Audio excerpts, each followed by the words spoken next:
when I was doing ministry, we spent a lot of time with freshman students. Just me and my wife in particular. There were other members on staff, and we were spending a lot of time with freshman students. And Julia was standing in the kitchen at one point, and she asked me, "Hey, so do you want to do this again next year? Like, do you want to keep working with the Navigators?" And honestly, I had not even really thought about not doing it. I think just because that spiritual event that I had where I felt like God was like, give up on this. And so in my mind, I was like, oh, okay, so I guess I'm doing ministry. That's my career now. Yeah. But when she said it, I immediately felt this sense of total disquietude, let's call it, of uncertainty, I guess, about what the future was going to look like. And one of the main reasons for that is I realized that I don't feel any sort of calling or even a natural inclination toward working with younger people. Yeah. Not that I wouldn't hire anyone younger, but as far as just like spending all of my time in meetings with, listening to the problems of, it sounds bad, but of younger people. There's certain people who excel in that, people who lead youth groups and people who do college ministry. And I just started to really feel like I'm not that person. I'm being drained more than usual by all of these meetings that I'm having. Particularly at the time that I was meeting with freshmen and trying to form these new relationships was really tough. So any of my friends out there who were in the Navigators, you weren't freshmen at the time, probably. Yeah. Saved it. Yeah. So because of that, I started to think, okay, well, if we didn't continue working with the Navigators, then what are we going to do?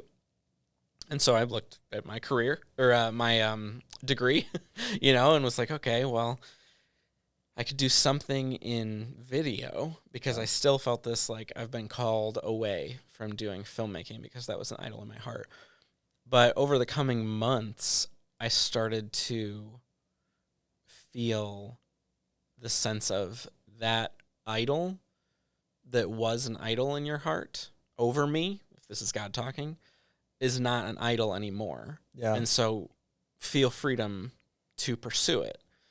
And I still feel that today. I mean, that was over 10 years ago, and I still feel this, it was around 10 years ago, this strong sense of, I want to do film, but it's not my God by any means. But I have 10 things more important. I feel like that makes a lot of sense too, because that was like your not saying that was your full identity, but I would say if people were like, oh, David's the guy who makes like really good video, and like kind of everyone had this expectation that you would be the one that would go off and have some sort of success in like someplace like Hollywood or something. And maybe that expectation of like, oh, I'm getting ready to graduate, people have this expectation. There is like that sense that weight was put on. To a lot of people, it was weird that I didn't go on and do film. So, but I didn't think much about that. But even for me, I feel like the expectation for me to do certain things, there was this sense of like pride behind it, of like, this is what people expect of me, and this is what people think of me.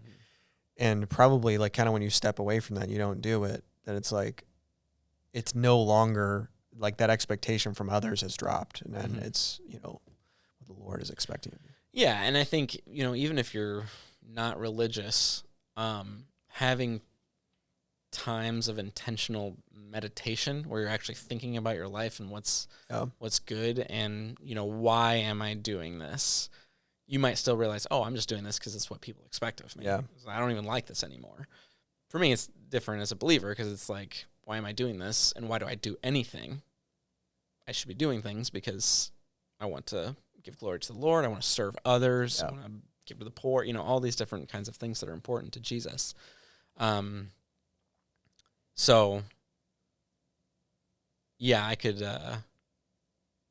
see someone who's not religious still having a similar experience of like, oh, I'm just doing this for this or that reason. But most people just kind of, and I do this a lot of times in my life too, at various times, but it seems like most people just kind of go about their life and they don't take the time to just sit back and really self-evaluate. Why am I doing anything? Yeah.